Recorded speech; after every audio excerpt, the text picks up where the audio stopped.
Dans Jean 11, il nous est parlé d'un village appelé Béthanie. Il est mentionné dans les évangiles que le Seigneur Jésus-Christ visita.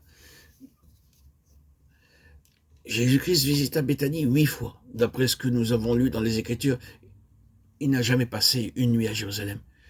Il allait le matin, guérissait les malades, accomplissait des miracles. Puis il allait à Béthanie, ou sur le mont des Oliviers, à côté.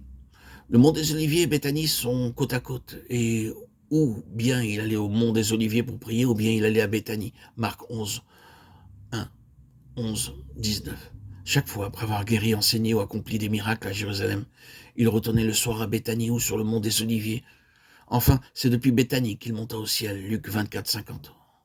Tout ceci va nous montrer que le Seigneur Jésus avait des leçons particulières à enseigner à ses disciples à Béthanie. Il était à Béthanie lorsqu'il donna son dernier message et commanda à ses disciples d'aller par tout le monde et prêcher l'Évangile. De toutes ces visites à Béthanie, nous pouvons nous aussi tirer beaucoup de leçons spirituelles. Le mot Béthanie signifie maison de figues. Dans la Bible, les figues parlent de santé. Ésaïe dit, prenez une masse de figues. On la prit et on l'appliqua sur l'ulcère et Ézéchias guérit. 2 Rois 27. Le roi Ézéchias était tellement malade qu'il était près de la mort. Au dernier moment, Ésaïe vint et lui dit de mettre une masse de figues sur le mal. Et il guérit.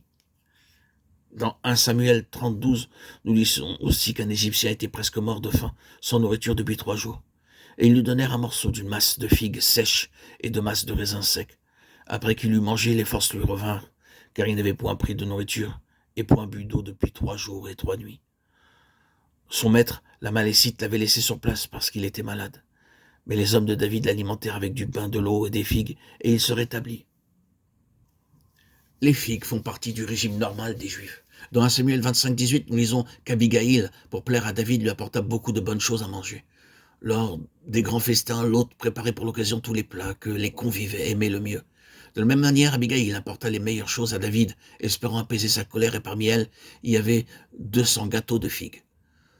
Dans une autre occasion, dans 1 Chronique 12, 38 à 40, les guerriers vinrent pour faire David roi, et il y avait de grandes réjouissances dans le royaume entier. Ils festoyèrent, et les meilleures choses furent à disposition pour manger et boire.